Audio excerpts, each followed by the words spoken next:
Eerstens wil ek nou vir jou die woorde uit my kop laat vloei. Ek is moe gestry, ek's klaar vergewe, en jy het my klaar uitgebloei.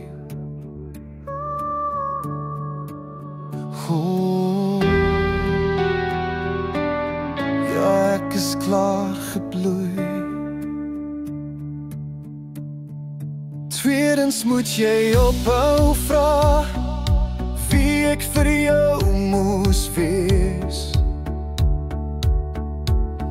Ek's die een wat nou ontsnap, los nou my gedagtes uit, is nie vir jou om te lees.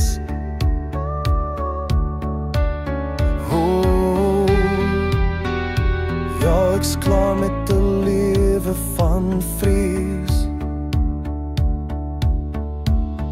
Vir jare lank was my hart in stukke gebreek, met die lem van woorde stilgesteek.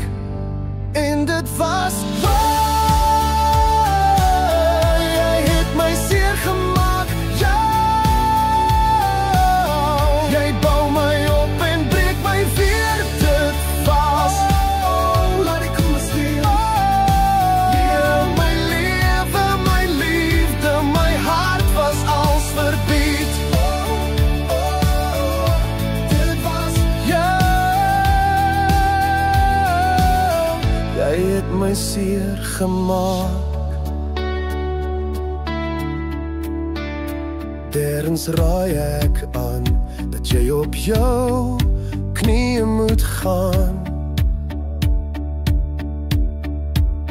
en 'n gebed laat lê by die man wat als hoor daarbo wat jy sê,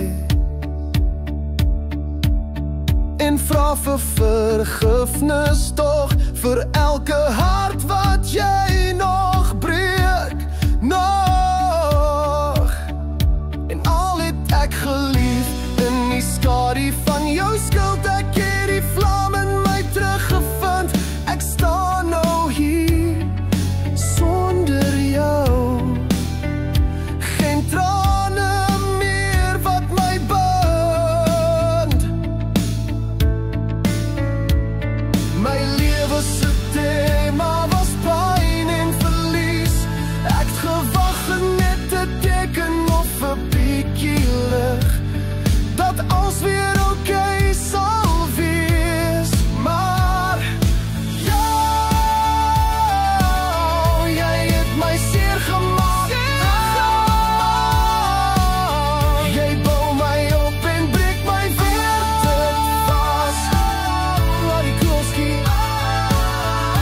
My lewe, my liefde, my hart was als verbied.